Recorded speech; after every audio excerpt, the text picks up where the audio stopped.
Greetings. We need to talk, you guys. This is serious. And we're going to be talking about Lesson 8 and creating the Constitution. Okay, the guiding question is, what compromises emerged from the Constitutional Convention? All right, you guys. Lesson 8 has a whole lot of vocabulary, and each one of them seriously is important. So we need to make sure that you are aware what all of these mean. They are Articles of Confederation, Constitution, Constitutional Convention, Electoral College, Enlightenment, the Federalist Papers, Great Compromise, Northwest Ordinance, Northwest Territory, Ratify, Republic, 3/5 Compromise, the Land Ordinance of 1785, and Shays Rebellion. And with that, we're going to jump right in with our introduction here. When the American War for Independence ended, no one was happier or more worried about the future of the United States than a serious Virginia patriot named James Madison. After declaring independence in 1776, Congress tried to unite the states under one national government. Their solution was a plan of government known as the Articles of Confederation. The Articles created a firm league of friendship in which each state retains its sovereignty, freedom, and independence. This League of Friendship was a loose union in which 13 states cooperated for common purposes. It was run by Congress, in which each state had one vote. Okay, on paper, the Articles of Confederation gave Congress several important powers. It could declare war, raise an army and a navy, print money, and set up a postal system. In reality, however, these powers were limited by the inability of Congress to impose taxes. Congress had to ask the states for funds to do anything, and all too often, the states ignored Congress's humble requests.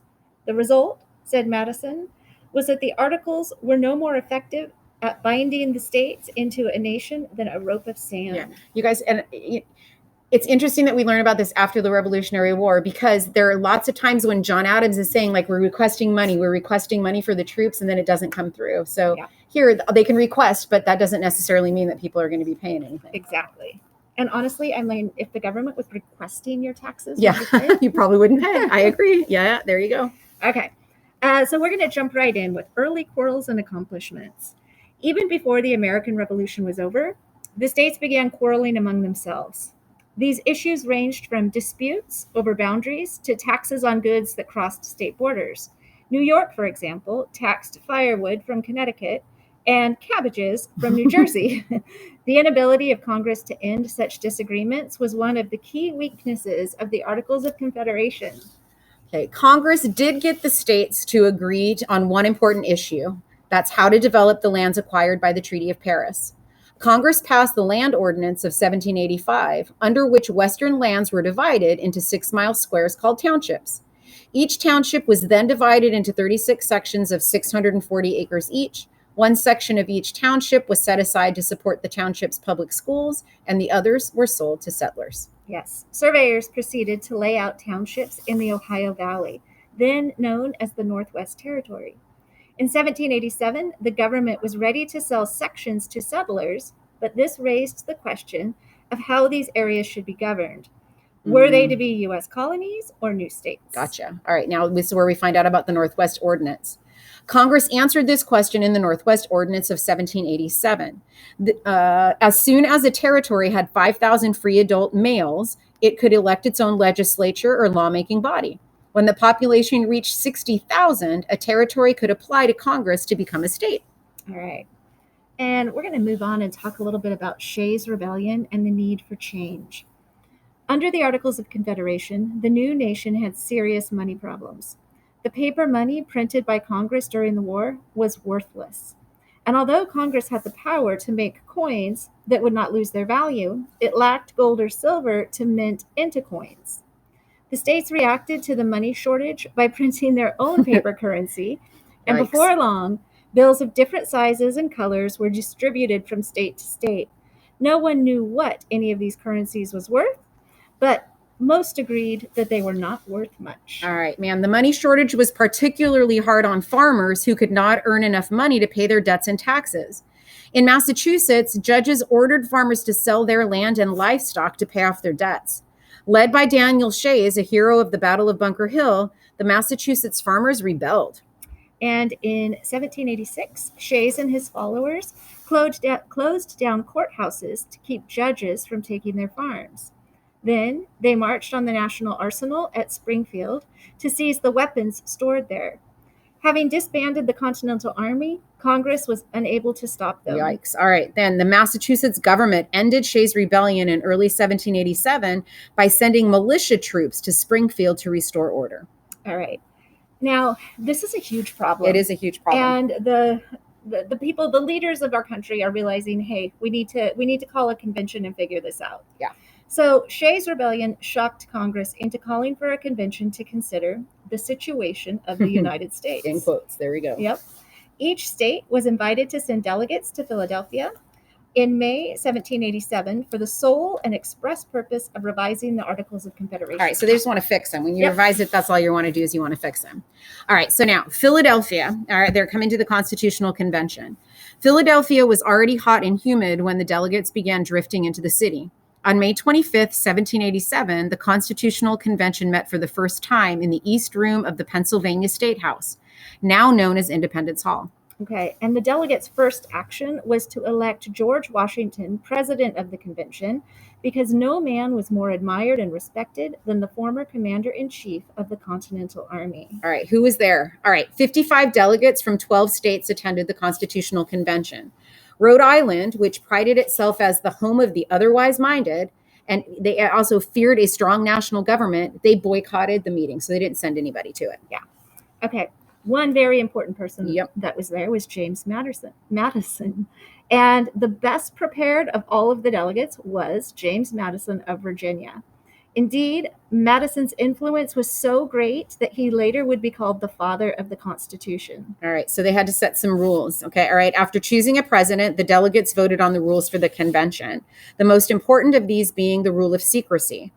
The delegates wanted to feel free to speak their minds without causing alarm or opposition among the general public, so they agreed to keep secret whatever was said in the meeting room until their work was done. And you guys, it's really important for you to realize that, like, not a single word about the convention, nothing got leaked out to newspapers, so they totally abided by that rule. Yeah. All right, now. Probably something we couldn't do today. Yeah, no, probably not. Okay. All of the delegates were committed to the ideals of the Declaration of Independence. The basic purpose of government, they believed, was to protect the rights to life, liberty, and the pursuit of happiness. Okay, all right. In part, these beliefs reflected the ideas of the Enlightenment thinkers like England's John Locke. Human institutions, these liberal thinkers had argued, should be based on laws of nature, among which were the rights to liberty and equality. The best way to protect these rights, the delegates agreed, was through some sort of republic. All right. Now, after a lengthy debate, the delegates made a bold move. They agreed to throw out the Articles of Confederation and write a new constitution. So they just figured, we can't even revise these. They're so bad. We just need to throw it out and start fresh. All right. While the delegates, later known as the framers, agreed to design a new framework of government, they were divided on a key issue.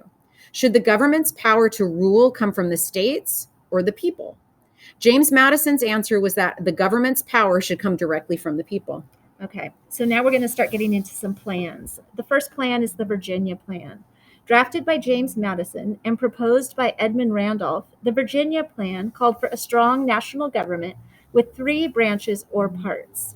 Under the Virginia Plan, Congress was to be made up of 2 houses, the House of Representatives and the Senate. And the number of lawmakers that a state could send to Congress depended on the state's population. States with a large population would have more representatives than a state with a smaller population. Oh my God, I see a problem here. I think small states aren't going to like this. All right, not surprisingly, delegates from the small states disliked the Virginia Plan. Like the Virginia Plan, the New Jersey Plan called for a government with 3 branches.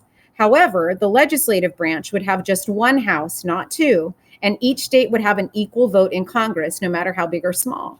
This plan would keep the small states from being swallowed up by their more populous neighbors. Okay. Finally, a compromise was proposed based on a plan put forward earlier by the delegate from Connecticut, Roger Sherman. The compromise plan kept a 2-house Congress. The first house, the House of Representatives, would represent the people and would include a number of representatives from each state based on the state's population. The second house, the Senate, would represent the states. and each state would have 2 senators elected by their state legislatures. When it came time to decide, the vote was very close, but the plan, which would become known as the Great Compromise, was approved and saved the convention. Excellent. So they kind of took the best of both worlds, Yep. best of the Virginia plan and the New Jersey plan, and kind of smashed them together. Okay, all right, guys, in this lesson, we learned about some early quarrels and accomplishments, that under the Articles of Confederation, Congress did not have the power to solve disagreements among states over such issues like taxes. Congress passed laws on how to settle the Northwest Territory, however. Yeah, and I think that was probably the only success Like a of big the success, Articles of the Confederation. We also learned about Shays' Rebellion, and Shays' Rebellion showed that under the Articles of Confederation, the government was too weak to keep order. Last but not least, the Great Compromise. In 1787, delegates met at the Constitutional Convention and agreed to actually replace the Articles. They realized they can't be fixed.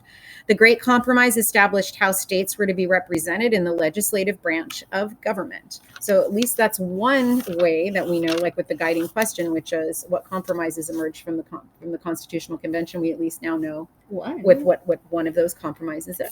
And it's the Great Compromise, just in case you missed it. Yep. And we're done, guys. All right, have a good one.